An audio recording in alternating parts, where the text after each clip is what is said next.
Meus irmãos, estamos aqui reunidos a mais um vídeo da aula do nosso catecismo. Agradeço demais o apoio de cada um de vocês. Aqui no canal Nova Ponte a gente expande o conhecimento do catecismo, né? Agradeço muito o respaldo positivo e o apoio, que é o mais importante. Por favor, pessoal, quem assiste os vídeos aí, deem um like, compartilhem, né, para os seus amigos, católicos ou não católicos, tá? E se inscrevam no canal Nova Ponte Católica, um canal com o intuito de ensinar a beleza da fé católica, né? E também a gente, se Deus quiser, no decorrer dos próximos dias, a gente vai expandir, vai ter um Instagram, né, vai ter outros canais aí, outras redes sociais que também a Nova Ponte ela vai se expandir, ok? Então vamos continuar o nosso catecismo na nossa aula número 15. Aqui a gente parou na necessidade da fé. Então vamos começar, tá? A gente vai começar no parágrafo 161. Então começando. É necessário para obter essa salvação crer em Jesus Cristo e naquele que o enviou para nossa salvação. Como, porém, sem a fé é impossível agradar a Deus. Essa passagem que o catecismo ele está se referindo é referente a Hebreus 11, versículo 6.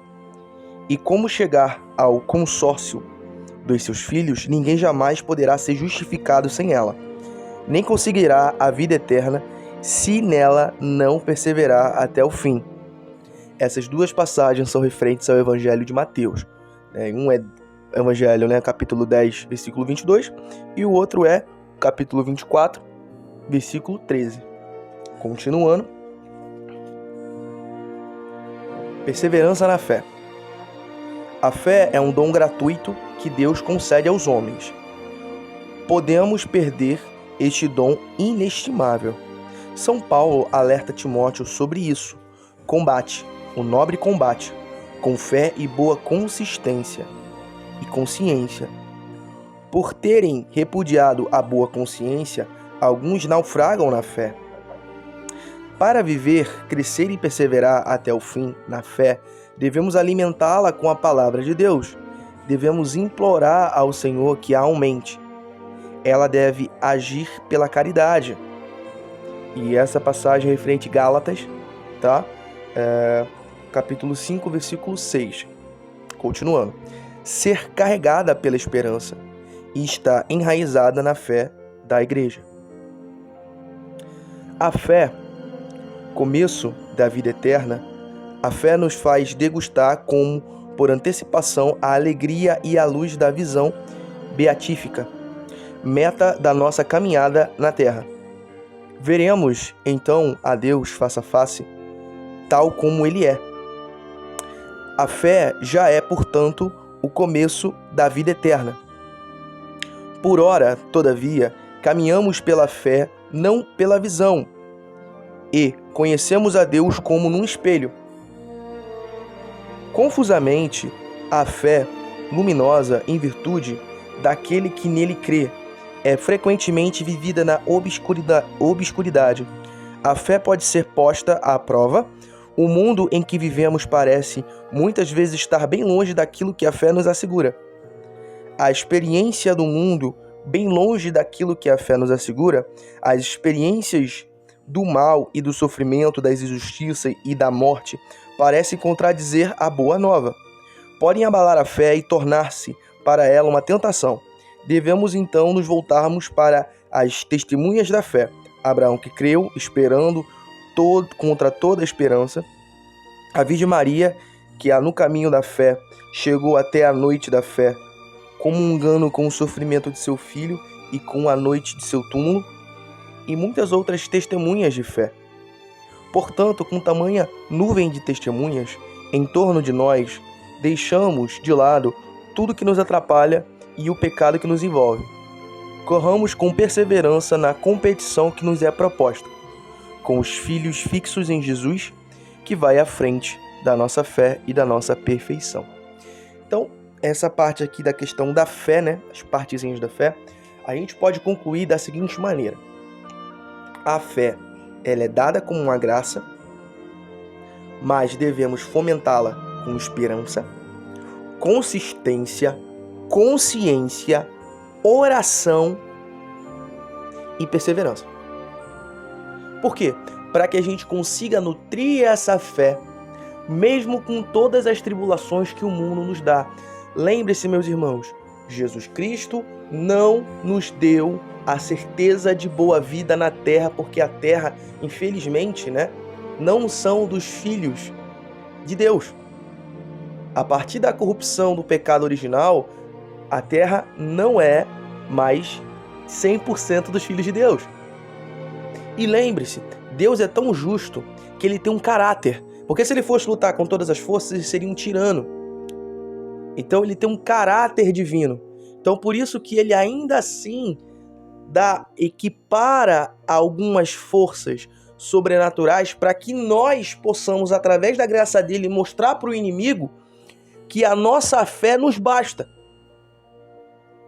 E que possamos oferecer o nosso sofrimento a Deus de bom grado, entendendo que aquilo é uma passagem e que aquele sofrimento pode ser usado como um meio de santidade, como grandes santos fizeram isso, meus irmãos.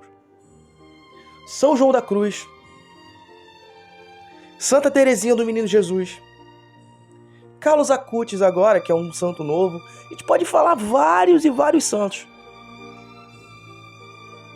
Ok? Então, agora vamos continuar. Artigo 2, parágrafo 166. Nós cremos. A fé é um ato pessoal, a resposta livre do homem à iniciativa de Deus que se revela. Ele não é, porém, um ato isolado. Ninguém pode crer sozinho. Ninguém pode viver sozinho. Ninguém deu a fé a si mesmo. Assim como ninguém deu a vida a si mesmo. O crente recebeu a fé dos outros, deve transmiti-la aos outros. Nosso amor por Jesus e pelos homens nos impulsiona a falar a outros sobre nossa fé. Cada crente é como um elo na grande corrente dos crentes. Não posso crer sem ser carregada pela fé dos outros. Pela minha fé, contribuo para carregar a fé dos outros. Eu creio. Esta é a fé da igreja professada pessoalmente por todo crente, principalmente no momento do batismo. Nós cremos. Esta é a fé da igreja, confessada pelos bispos, reunidos em concílio ou mais comungante pela assembleia litúrgica dos crentes. Eu creio. É também a igreja, nossa mãe, que responde a Deus. Sem a sua fé, o que nos ensina a dizer eu creio, nós cremos. Olhai, Senhor, para a fé da vossa igreja. É antes de tudo a igreja que crê e que desta forma carrega, alimenta e sustenta a minha fé. É antes de tudo a igreja, em toda parte, confessa o Senhor. A voz por toda a terra proclama a Santa... A Santa Igreja. Assim cantemos como ela, e nela também nós cremos, impulsionados e levados a confessar. Eu creio. Nós cremos. Por intermédio da igreja recebemos a fé e a vida nova no Cristo pelo batismo. No ritual romano, o ministro do batismo pergunta ao catecúmeno: que pedes à igreja de Deus? E a resposta: fé. O que te dá a fé? A vida eterna. A salvação vem exclusivamente de Deus. Mas, por recebermos a vida da fé por meio da igreja, Ele é a nossa mãe. Nós cremos na igreja como a mãe do nosso novo nascimento, e não como se ela fosse a autora da nossa salvação. Por ser nossa mãe, a igreja é também a educadora da nossa fé. A linguagem da fé. Nós não cremos em fórmulas, mas nas realidades que elas expressam e que a fé nos permite tocar. O ato da fé nos crê não para o enunciado, mas chega até a realidade. Todavia, nós temos acesso a essas realidades. Elas permitem se expressar e transmitir e celebrar em comunidade, assimilá-la e vivê-la cada vez Mas a igreja é a coluna e o fundamento da verdade. Guarda fielmente a fé. E lembre-se, a coluna é o fundamento da verdade. Referente a Timóteo 3,15.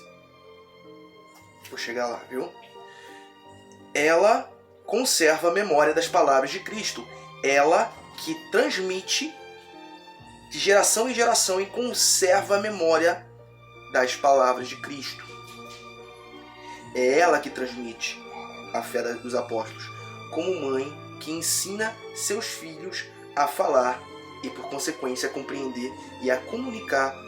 A igreja, a nossa mãe, nos ensina a linguagem da fé para nos introduzir à compreensão da vida. Maravilhosa, maravilhosa. Essa explicação é muito importante que a gente entenda que a igreja, ela é a base, ela é o sustentáculo. Sem a igreja a gente não tem unidade de fé. Sem a igreja a gente não tem entendimento de como a gente pode transmitir a nossa fé. Então por isso que é muito importante a gente não abandonar a igreja. É a gente continuar professando a nossa fé com aqueles pontos que eu disse agora há pouco. E o mais importante desses pontos que eu falei é a questão de consciência e consistência. E pedir a fé.